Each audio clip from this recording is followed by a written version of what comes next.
Mon mari, avec qui j'étais marié depuis 2 ans, m'a trompé et j'ai eu la partie la plus douce amère de ma vengeance. Suite, je n'ai pas perdu de temps à saisir mon téléphone et à appeler mon père pour qu'il vienne me chercher. Je suis parti sans dire un mot à Milo et je suis rentré chez moi avec mon père.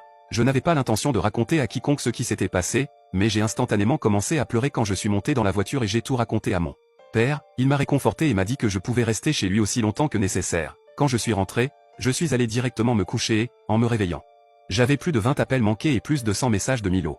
J'ai répondu avec un message disant « Je reviendrai demain chercher mes affaires.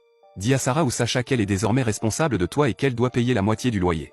Le divorce sera discuté bientôt quand j'aurai ma situation financière sous contrôle. Nous avons officiellement divorcé il y a 6 mois. Je n'ai jamais cherché à l'écouter. L'amour que j'avais pour lui a disparu dès qu'il a franchi cette porte. Depuis, ma vie s'est beaucoup améliorée. J'ai acheté mon propre appartement, une nouvelle voiture et j'ai rencontré quelqu'un de nouveau. C'est là que la vengeance douce amère entre en jeu. Un matin, avant le travail, je suis allé dans un café pour prendre un café noir, comme je le fais toujours. J'ai pris place et lu un article sur mon téléphone en attendant de partir travailler, puisque j'étais arrivé tôt. Jen, c'est toi? J'ai levé les yeux pour voir qui venait de me reconnaître à 6h30 du matin un mardi. Mon estomac s'est retourné en voyant qui c'était. Oui, c'est moi. Tu es Ledger, n'est-ce pas? Ledger était le frère aîné de Milo. Il ne venait jamais aux réunions de famille et je ne l'avais rencontré que quelques fois pendant ma relation avec Milo. Oui, madame. Comment ça va? Vous savez, depuis le divorce.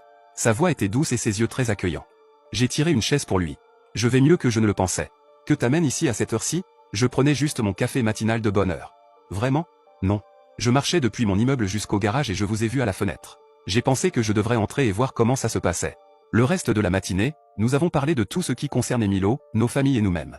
Il est plus âgé, presque 30 ans, et pourtant, je ressens comme une certaine connexion entre nous. Nous nous retrouvons pour déjeuner demain. Nous avons échangé nos numéros et nous envoyons depuis quelques semaines des textos avouons-le un peu coquins. Ledger a mentionné que Milo a découvert cela et n'était pas du tout content.